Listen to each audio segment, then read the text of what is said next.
There's everyone. Hello, good afternoon, guys. Good afternoon, Kasahun, Abdi. Dahabo? Is it Dahabo? I can't tell because I can only see Kasahun's face. No, Yeah. Hey, Dahabo.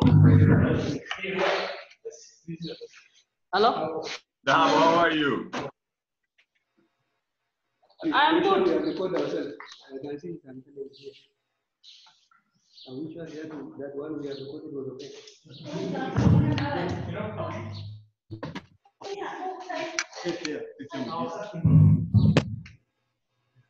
Hello? Yes, Dahabo, tell me.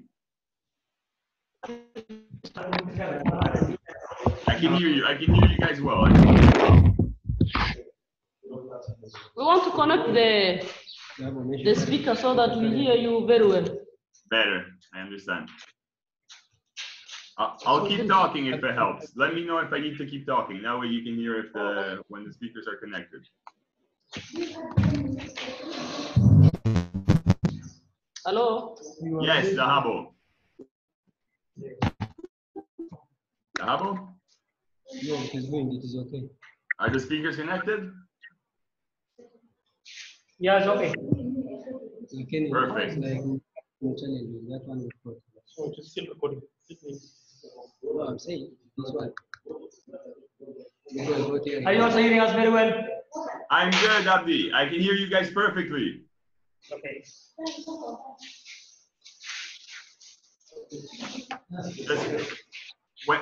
Just make sure that whenever you guys speak, come to the front. That way I can hear you guys better, just like we've been doing.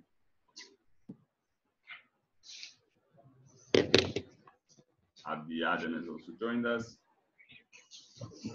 So I think today we have sort of a smaller class because Grace won't be able to make it either.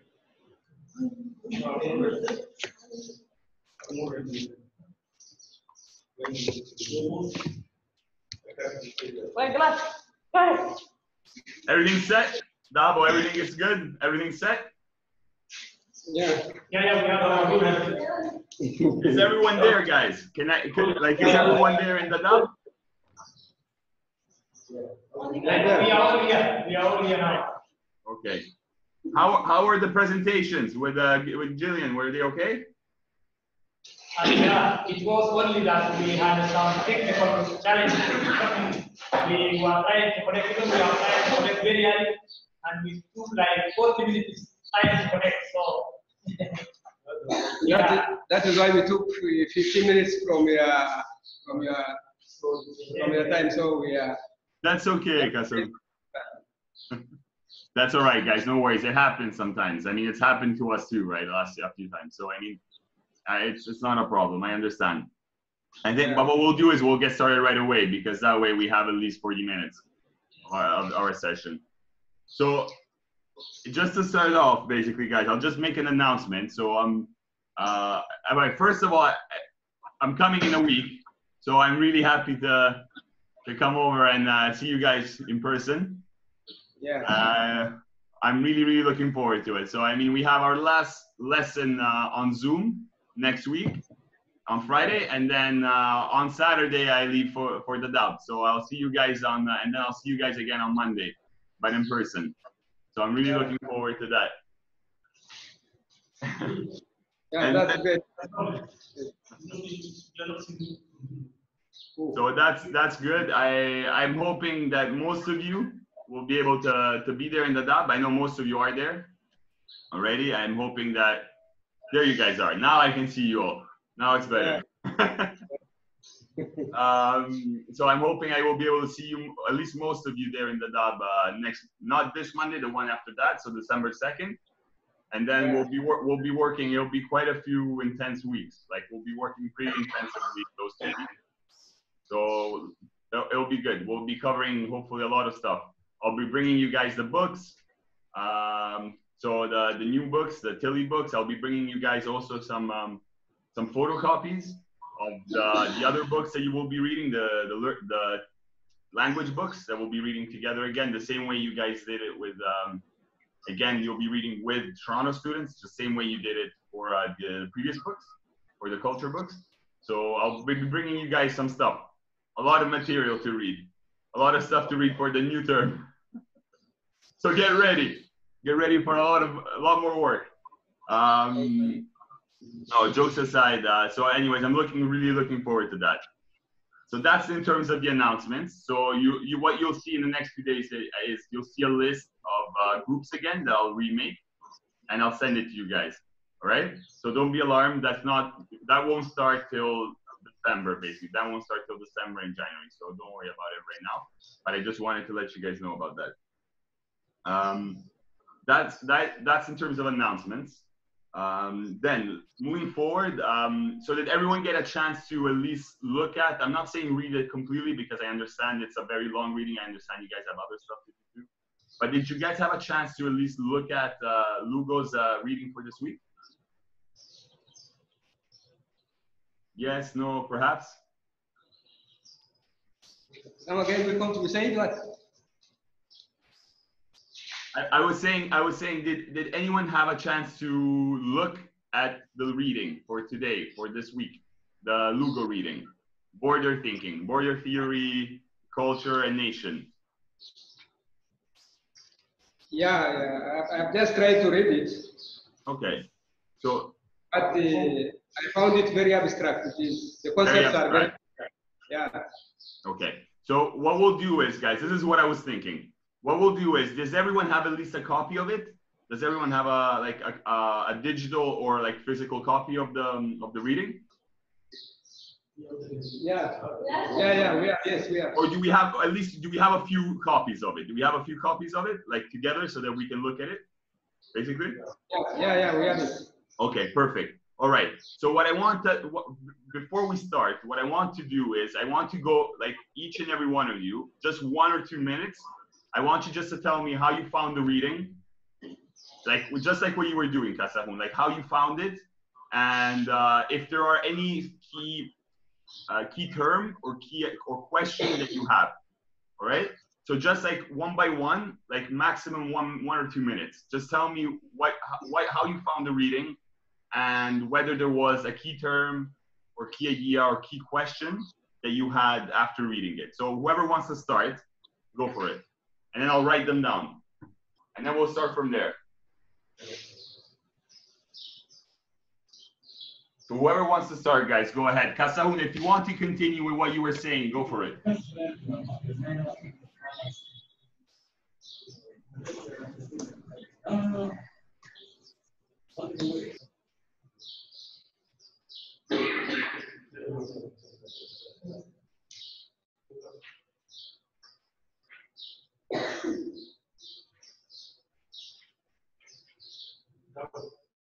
So I'll start writing down what Kasahun told me. It was very abstract.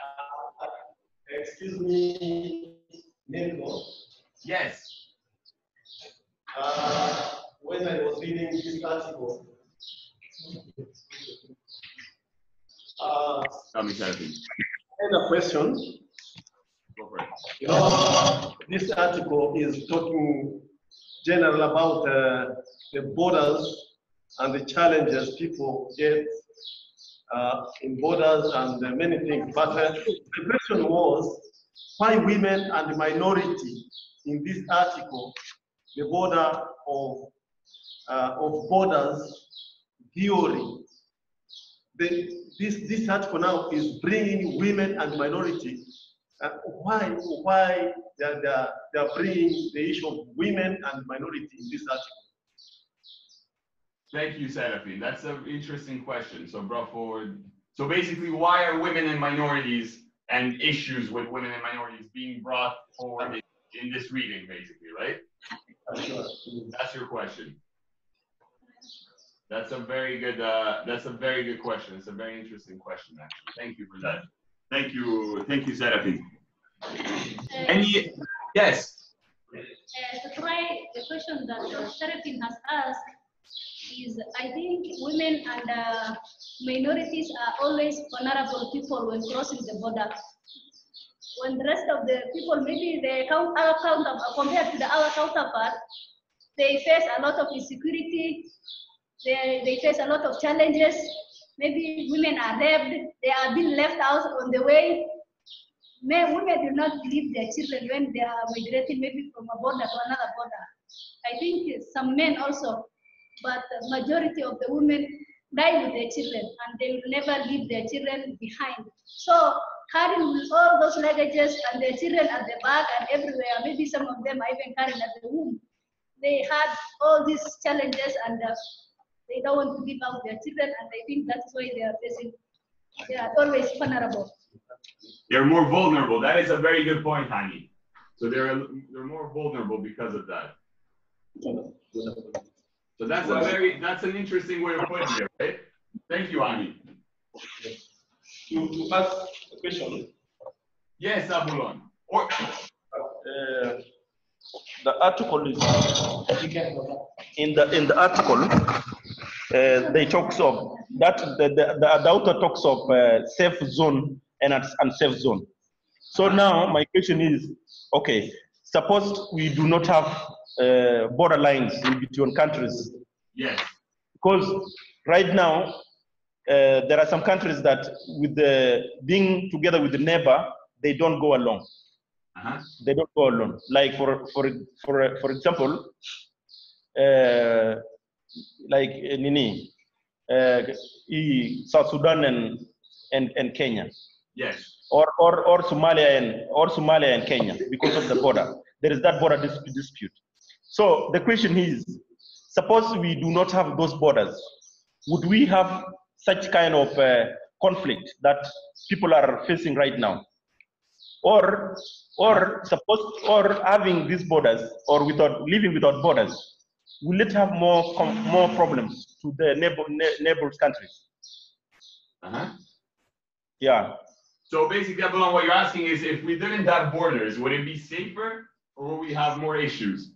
Yeah. Correct. And what you mean by, and when you're talking about borders, you're thinking about national borders specifically, right? Yeah, I'm talking about national borders. Correct. Even the borders within the country itself, those ethnic based counties. So when we talk of, like, for instance, Kenya, there are this Pokot, they are not going along with Kalenjin because they border. There is also this Turkana, which they have problems with their neighbor. So, maybe Dadaab to Garissa. I understood. Thank you, Abuloni. So basically, yes, Kasahun. Yeah. So it's I think here in this reading, in this article, there are some you see, scholars who have different viewpoints, like Anderson's critique of nation. So it's like Anderson is criticizing, it's like a nation or a nation state. And like they were arguing like heterogeneity cannot coexist with homogeneity. So, and the other one is like Rosaldo's again, it's criticizing culture.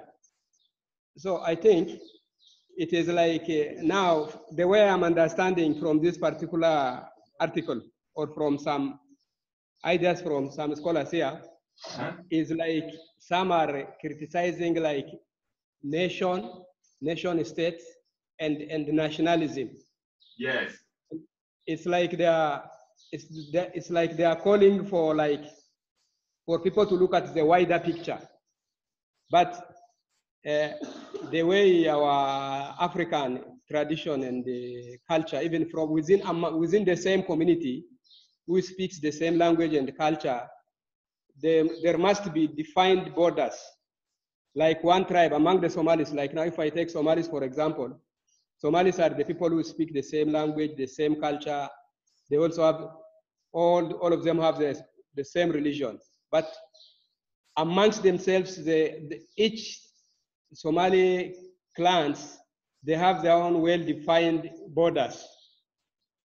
That is not only the case among the Somalis, even my people, the Oromos, the community where I came from. Correct. Their borders. Each clan have their own defined borders, and then that one has to be recognized at all times. So I think, I don't think like this is a problem for as long as, you know, most of the people are African communities they're pastoralists. So they move with their livestock from one area to another. So having that thing in mind is not a bad idea, but it's like, but it says like the politics is a war pursued by other means. You see, it's like I see like cultural imperialism. Someone coming out of nowhere is trying to impose their power because there is the power in its deployment.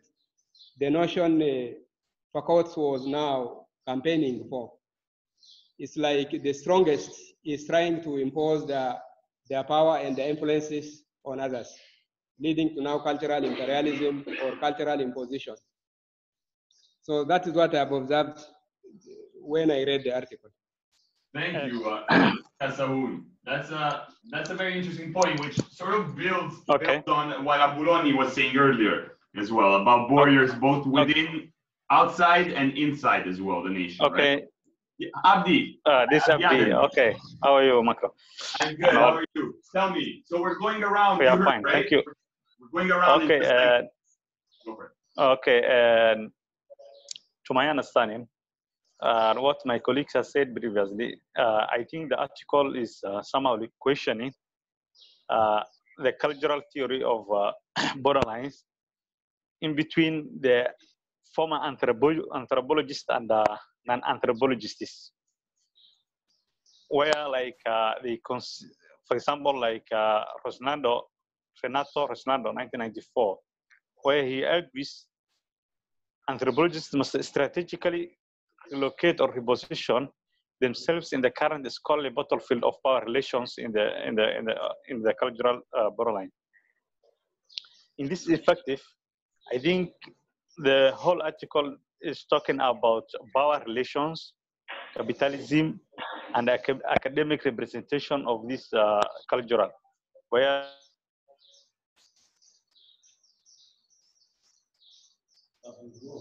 Abdi, we lost you. I cannot hear Abdi Aden anymore. Guys, can you hear him or is it just me? He's gone, right? I can't hear him anymore. Disconnected. Yeah, but we cannot hear him. Okay. Okay, so someone else can go, and then once Abdi is back, he can finish his point.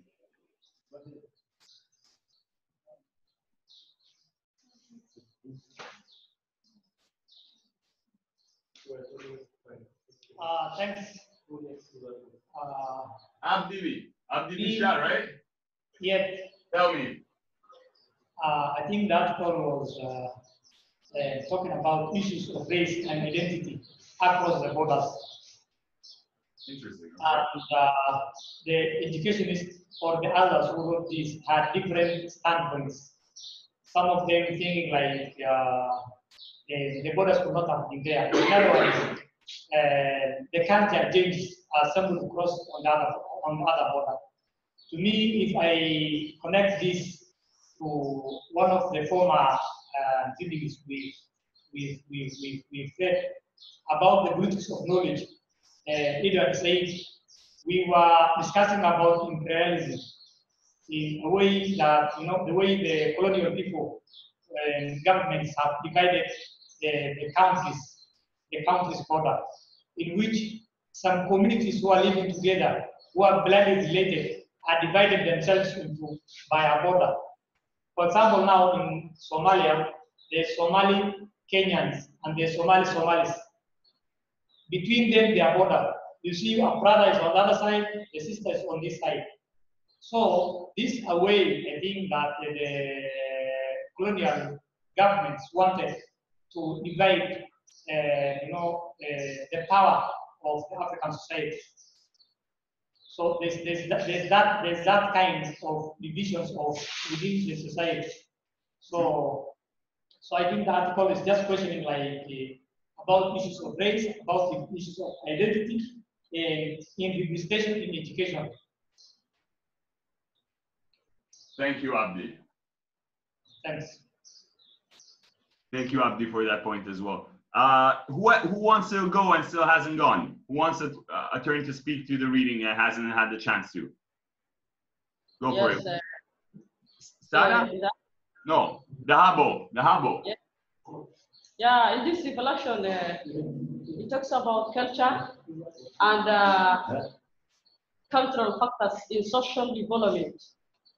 So in this article, it describes how culture is a major factors that affects the social development, especially gender, like women, particularly women and girls, whereby the culture, some communities parts were neglected to use the education and the other social not to practice so to see them, the world, other social network to practice, to see the world will be a place of inclusivity, which welcomes gender equity.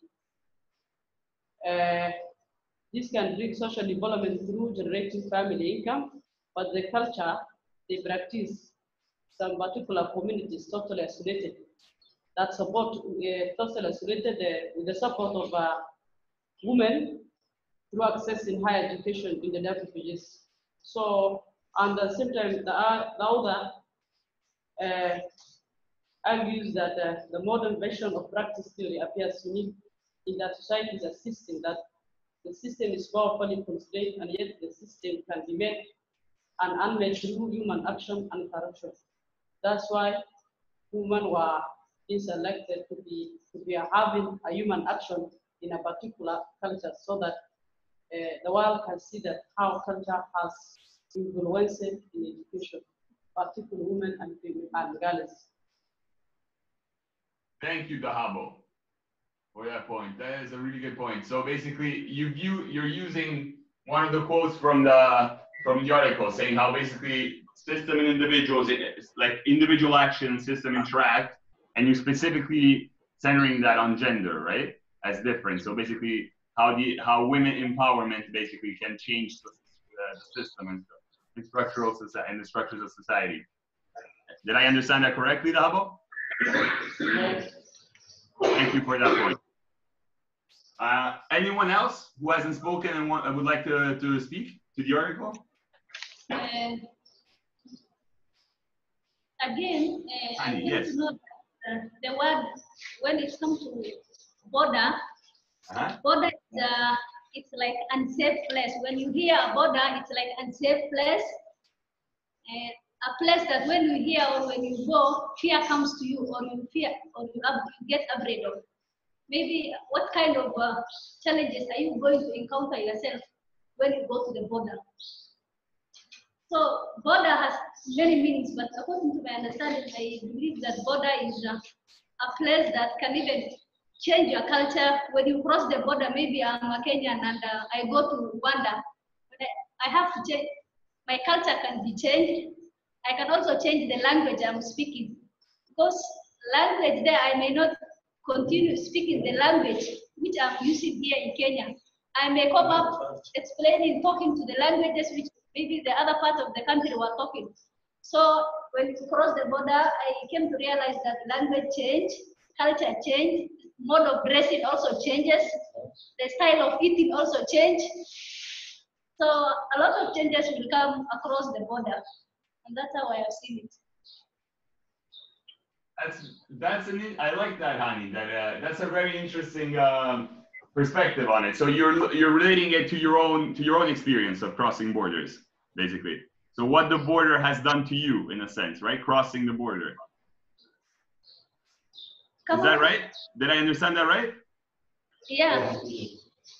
So it can provoke change. That's what you're saying, basically. Personally, I have never crossed a border, but according to the way I born and where I am, when I joined to these people, right now where I am right now with this colleague of mine, a lot of things have been changing. The way before when I was coming here, even talking to a person was a problem to me. But now, because of the different people, different backgrounds, different languages, I come up to learn with them, and I don't want even to leave them alone ever. I want to stay for them forever. Good. Yes. So I think, Mirko, Yes, tell me. The most important thing is like now in the continent where we currently live in Africa, if you look at the national boundaries, the borders that separate the international boundaries that separate countries, it is not something that was based on the interest and the aspiration of the people, because these borders we currently have is like the colonial boundaries. The colonial boundaries that was made during the colonial eras are the one we still have it. Because it's like now, if you take some African communities, like the Somalis, they are living in 4 different countries. They are living in Djibouti, they are in Somalia, they are in Kenya, they are also in Ethiopia. Even my people in northern Kenya, they are my Oromo brothers who live in Kenya, and the other side of Ethiopia is also the Oromos. So what I'm saying, crossing the border, it always depends on who you are. Like now, a Somali crossing into Kenya from Northeastern, that person, even if it doesn't matter whether that person is a Somali, a Kenyan Somali, or a Somali from Somalia, for as long as the language spoken on both sides of the border remains Somali. So what I'm saying is that I think it's when we are talking about the border, it's like when you cross the border, it's like you have already found yourself in a very difficult situation. But that is not something that is very meaningful in most African countries, because people who speak the same language are now being divided in different countries. Like in the Great Lake region, there is this particular tribe called Tutsi. They live in almost 4 different countries. So they live in Uganda, they live in Rwanda, they live in Burundi, they also live in Congo. So when you look at these kind of things, it's like the colonial divide and rule policy, the colonial legacy is still affecting us, our border points. People are one, but they were living in different countries and they had never been even consulted for that. To give us an example, and as well to work on what Kasaun said. Yes, Aburoni. Yeah, what Kasaun said, I think is a very crucial point. Personally, I have experienced, when we talk, like from my experience, the other time I went to Kakuma, the movement was so restricted within Kenya, from one county to another county, was so much restricted. By the time I left Dadaab at 8, I arrived at Nairobi at 8 p.m., which it was not the normal time. The normal time is supposed to be around 3:30. The reason being, there are a lot of checkpoints on the way, lot of checkpoints. Around, there are 10 official checkpoints, 10 official checkpoints from Dadaab up to Nairobi. But wow. There are this emergency checkpoint by TRD where they can stop the vehicle at any time and ask you to produce a travel document. I was given travel document by UNHCR, but that travel document was useless. I support that travel document I was given by UNHCR. I have to support that travel document with money, so that I can pass to Nairobi. So border restriction is so much, it's causing a lot of problems, even as we did here. Even the same country, the same county. Even living. Can I ask you something, Aburoni? Yeah. Sorry, can I ask you something? Would you consider those checkpoints borders, inside borders? Would you consider them? Yes, they are borders inside the countries. And now another thing. Now suppose we are now paying for you to come to the dam. Suppose if it happened that you will be using a road. If suppose that now this as an example, it's not it will happen. But no, I know. That, yeah, because Kasaun was saying. Go, Aburoni. Sorry, go. Now suppose that in case that you use road to the dam, you'll be stopped and taken a lot of money from you. Yeah, because of what? Because I think if I challenge Abdi, my colleague. Yes. Can you finish your point previously, Abdi? Because you're repeating yourself.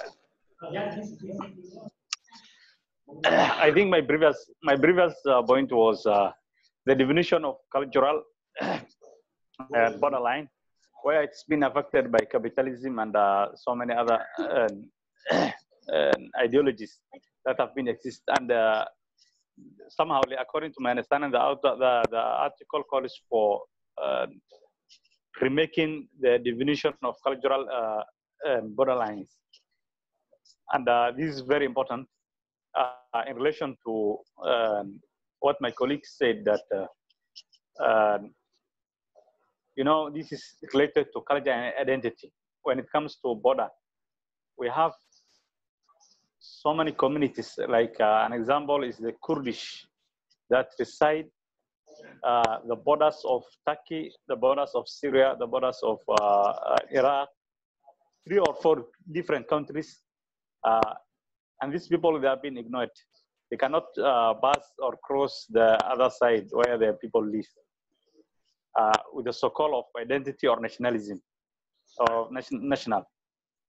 So, however, if I come to the point of where my colleague gave us a case study, personal case study, that he traveled from Kakuma, where there is, I think this is our own fault, that there is international regulations that we have signed to create these countries.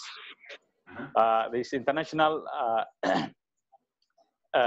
legalists that we have signed for the African countries mostly.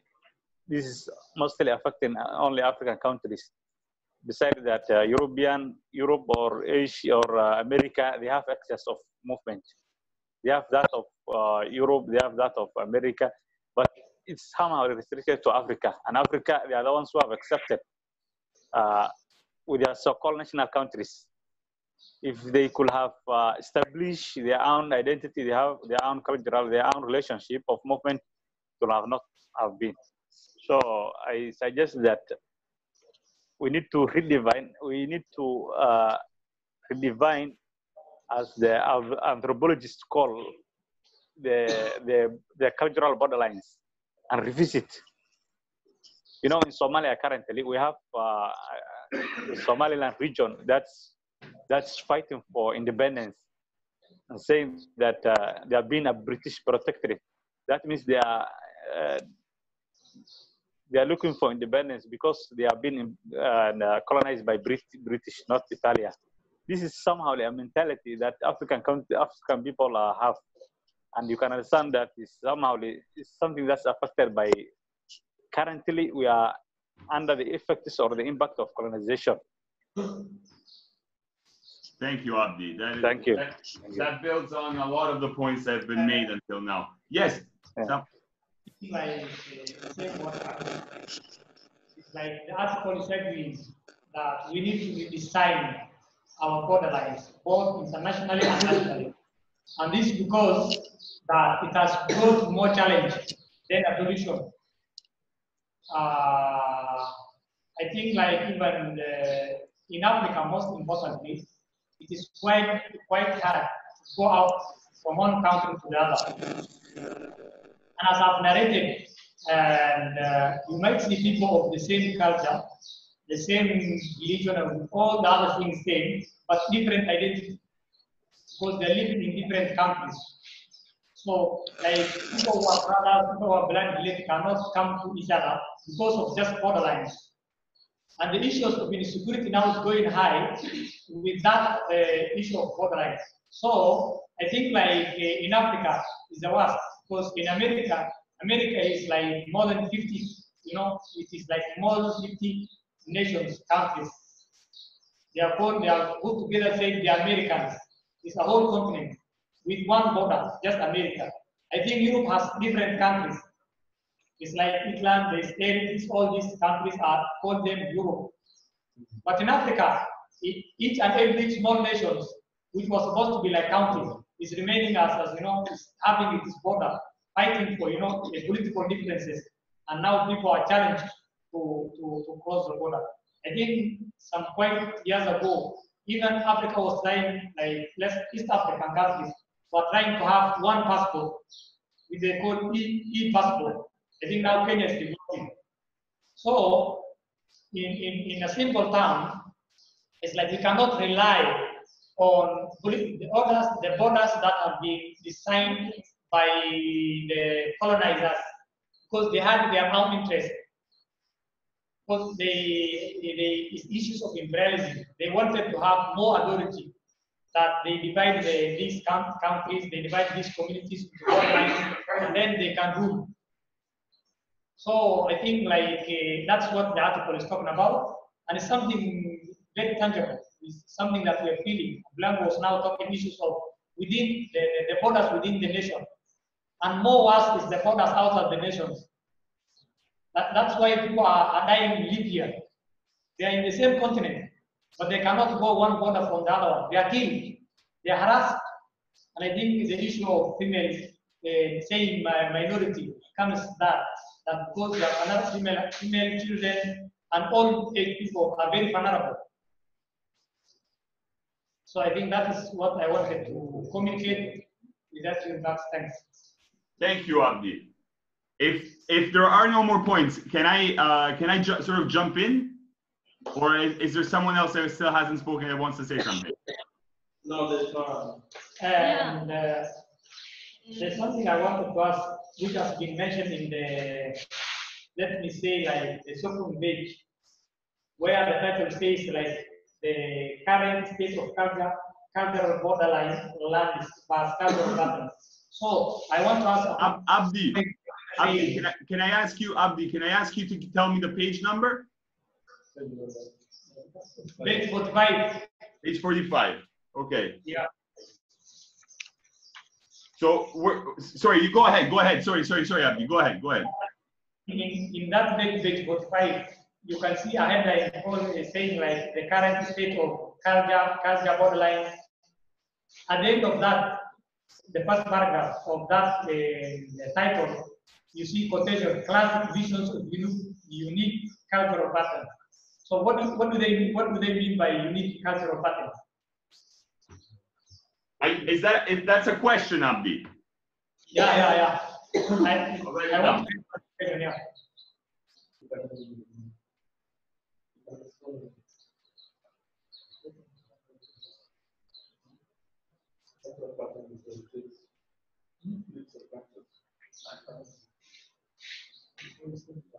Okay.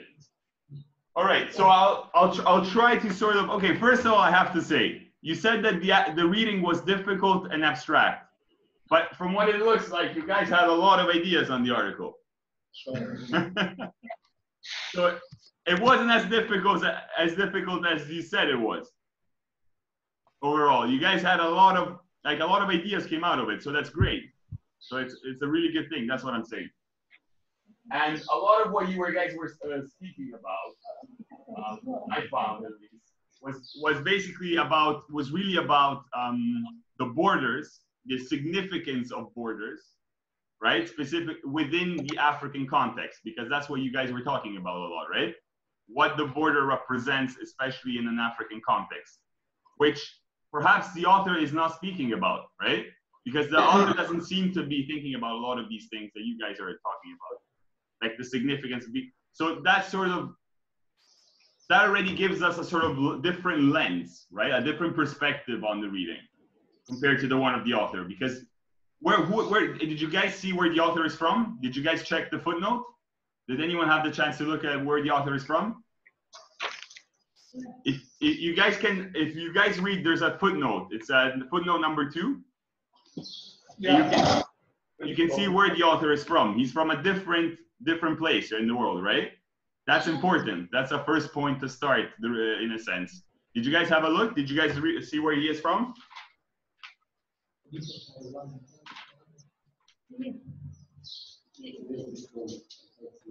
So in the footnote number 2, he talks about his own past, right? Where he's from. And he says that he's writing this piece as a cultural anthropologist, right?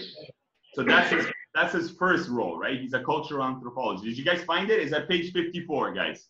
Page 54, towards the bottom, there's like footnote number 2, and you guys can read. It says that basically he's a Mexican, right? He was born in Ciudad de Juarez in Mexico, and then moved to the States, the United States, right? And he lived in basically on the other side of the border. So he's basically from Mexico, but he lived in the United States. And then he kept traveling back and forth between the US and Mexico border, right? So that's where he's from. That's his experience of the border, right? So it's different, for example, from the experience that you guys are speaking to, which is more influenced by colonialism, maybe, and more imperialism, right? Than what he's speaking to, right? You guys see that difference a little bit? Yeah. So that's one interesting aspect to think about, right? So what your interpretation of what the border represents is very different from what the border might represent. It's different, but also similar to what the author is speaking to as well. So that's one point to consider, and that's an interesting part. That's an interesting sort of step into the discussion. Now, the other thing I wanted to talk about is that you guys spoke about national borders, right? A lot, national borders, but you also spoke about ethnic borders within nations, right? Abulon spoke about borders as in terms of checkpoints within a nation that restrict mobility and movement, for example. And you're speaking about refugeehood specifically, right? So the borders that restrict movement for refugees, for example. That's another border. Then you guys are speaking about borders on a national level, which is the borders that you spoke about when you were talking about Kenya versus Somalia. And you're right, those borders were imposed by Europe, really, right, during colonialism. So these borders haven't been renegotiated much and have caused a lot of disputes over the years and a lot of civil wars as well, a lot of unrest, right, between countries. Then you guys spoke about ethnic boundaries or ethnic borders, right? So you guys spoke about, for example, the linguistic borders that exist within countries, or the fact that in other cases, especially in countries in Africa, like Kasahun spoke about the Oromo, for example, right? How they're separated between two states, but actually they're the same people, right? They have the same language, they have the same traditions, the same beliefs, right?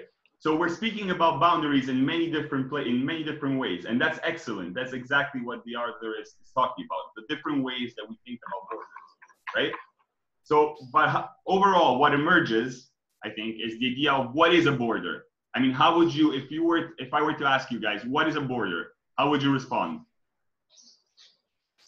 If you had to define it very simply define border, what is a border?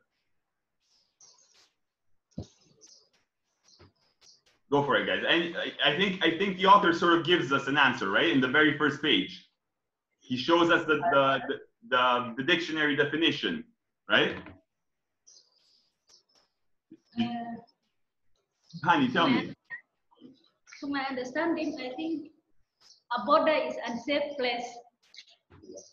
An unsafe place, a place that when you cross, always fear comes to your place, whereby when you are in, you may lose your land, your identity, your self-belongings, your brothers and sisters, siblings, partners. So I think it's a place that always terrifies people. That's how I believe. And the thing with border, in a very simple definition of it, would be the border is the outside of something, right? It's the frontier of something. Yeah. Right? So it's where one place ends and another starts, another begins, correct? Yeah. Okay, so that's basically what the author is telling us as well. Now, today the time is already done, so we don't have much time to get into it. But what I wanted to do with you guys is, and we can do this maybe next week, we can start sort of breaking the text into pieces, all right? So that's what we'll do next week. And what I wanted to do is, I wanted you guys to each take one subheading of the article. So maybe we can do that next week in groups. Because basically, if you look at the article, right? The article is divided into sort of subheadings. Did you guys see them? Yeah. What are the subheadings? Can you guys tell me what the subheadings are that you find inside? Yeah. The borders of border theory. Correct. Borders of border theory. The current state of culture. Culture and the state. Current state of culture. Culture and the state. Culture and the state. Culture and the state.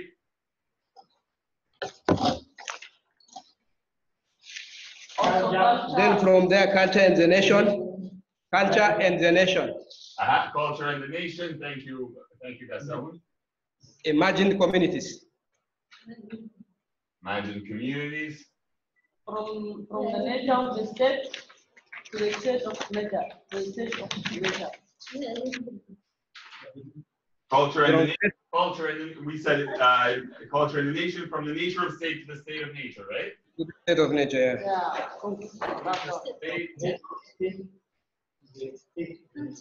State of nature. And then what? And then what else? That's all. Conclusion. Conclusion. Correct.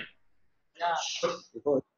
So if you guys look at it this way, it sort of gives us already the structure of the article, right? Remember when we studied remember Sue McGregor, the article that we read at the beginning of the year? You guys remember that? That she told us to always look at the structure, right? The structure of an article, how it's written, right? Yeah. If we look at these headings, order of border theory, current state of culture, culture and the state, culture and the nation, from the nature of state to the state of nature, and conclusion. This gives us sort of the main points the author is making, right? It sort of gives us all of his main arguments, right? So what I want to do next week is I want to explore each heading. You know what I mean? We'll look closely at each heading and what are the authors that he uses in each heading and what are the key terms that he uses in each heading.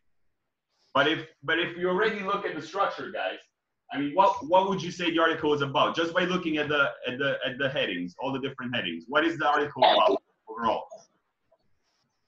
What would you say are like the terms that keep coming back when you look at the headings? What are the words that keep coming back? There's at least 3 words, right, that keep coming back. I think culture is one of them. Culture, yes, absolutely, Abdi. Culture is one of them, right? So he's talking about culture, A. What else is he talking about? A lot of language. Identity. Language, okay. But what other words come back a lot in the are often mentioned, like even in the subheadings, even in these headings? Definitely culture. You said culture. Also nation, right? Nation is mentioned a lot. Like nation is mentioned heavily, so it's a lot about nation. And what else? Nature. Nature is also mentioned a lot. You're right. Yeah. Nature. Language. Yeah. But also border. Correct. Border. And state. Right. He talks about state as well. So these are the main concepts of the article, right? And next week, what we'll do is we'll explore each heading. So what I will do, guys, at the end of today, at the end of the lesson, I will send you guys, I'll divide you into little groups, sort of 2 people per each subheading. And then you guys can focus on just that piece, not the whole article. You can just read that piece. You see what I mean? That's nice. Yes, that's great. Okay, and we'll do that and we'll explore it next week. We'll do it together next week. Okay. All right, guys. Thank you so much. Thank you for coming. Thank you for a really fascinating discussion. I really enjoyed listening to your points of view on the border. It really changes the article a lot, guys. So thank you for that. Have a great weekend. I will see you all next Friday. And then after that, I'll see you on Monday. It's okay. Thank you. Safe journey. Bye, guys. Thank you so much. Thank you too. Take care. Take care. You need 5 other